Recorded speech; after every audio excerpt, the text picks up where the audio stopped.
İnformasiyanın təhlükəsiz idarə edilməsi. Salam hörmətli izləyicilər. Bugünkü mövzumuz informasiyanın təhlükəsiz idarə edilməsidir. Müasir dünyada informasiya hər bir dövlətin və təşkilatın ən dəyərli sərvətidir.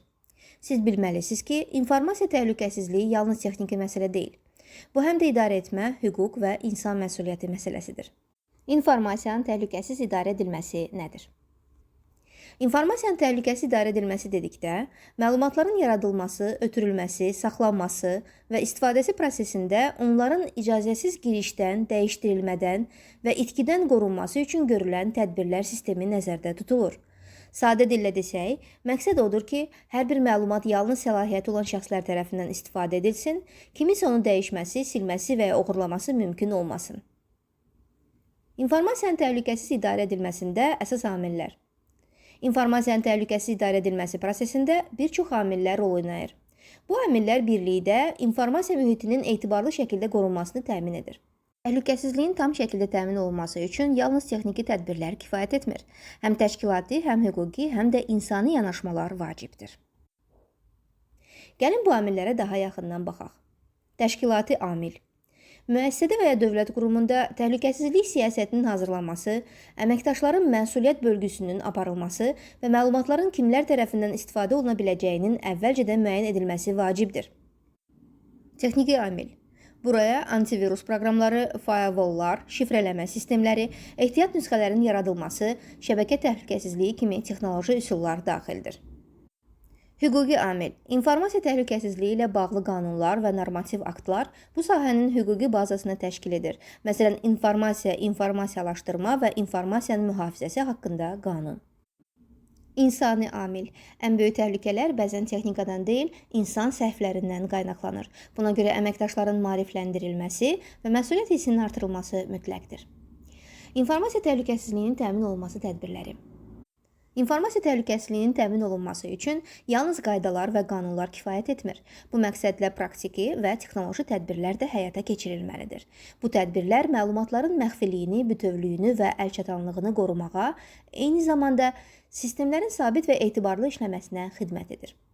İndi isə informasiya təhlükəsizliyinin təmin olunmasında həyata keçirilən əsas tədbirlərlə tanışılaq. Şifrələmə. Məlumatların qorunması üçün kodlaşdırma üsullarının tətbiqi. Bu üsul sayəsində məlumatlar yalnız açar sahibi tərəfindən oxuna bilir və kənar şəxslərin onları ələ keçirməsi mənasız olur. İstifadəçi autentifikasiyası. Sistemə daxil olan şəxsin kimliyinin yoxlanılması. Bu, parol, biometrik məlumat və ya 2 mərhələli təsdiqləmə ilə həyata keçirilərək icazəsiz girişlərin qarşısını alır. Antivirus proqramları. Zərərli proqramların qarşısını almaq üçün istifadə olunur. Bu proqramlar virusları, troyanları və digər təhlükələri aşkar edərək sistemdən silir və kompüteri qoruyur. Firewall və şəbəkə monitorinqi. İcazəsiz girişlərin qarşısını almaq üçün istifadə olunur. Firewall daxili və xarici trafiki nəzarətdə saxlayaraq təhlükəli əlaqələri bloklayır və sistemin sabitliyini qoruyur. Ehtiyat nüsxələrin yaradılması, məlumat itkisi zamanı bərpa imkanı təmin edir. Bu, faylların sürətlərinin mütəmadi saxlanılması ilə qəza, virus və ya texniki nasazlıq zamanı məlumatların itirilməsinin qarşısını alır. Giriş hüquqlarının idarə olunması. Hər kəsin yalnız öz səlahiyyətlərinə uyğun məlumatlara çıxışını təmin edir. Bu, məxfi informasiyaların sızmasının qarşısını alır və təhlükəsiz iş mühitini formalaşdırır. Təhlükəsizlik auditi. Sistemin mütəmadi yoxlanılması prosesidir. Audit zamanı zəif nöqtələr müəyyən edilir və təhlükəsizlik səviyyəsinin yüksəldilməsi üçün tədbirlər görülür. Maarifləndirmə və təlimlər. Əməkdaşların təhlükəsizlik vərdişlərinin formalaşdırılması məqsədi daşıyır. Bu, onların şübhəli faylları tanımasını, güclü parollar yaratmasını və riskli davranışlardan çəkinməsini təmin edir. Yekun. Beləliklə, informasiyanın təhlükəsiz idarə edilməsi yalnız texniki məsələ deyil. Bu, idarə etmə, hüquq, texnologiya və insan faktorunun birlikdə fəaliyyət göstərdiyi bir sistemdir. Hər bir şəxs məlumatlarla ehtiyatlı davranmalı və təhlükəsizlik qaydalarına ciddi şəkildə əməl etməlidir. Test tapşırıqları.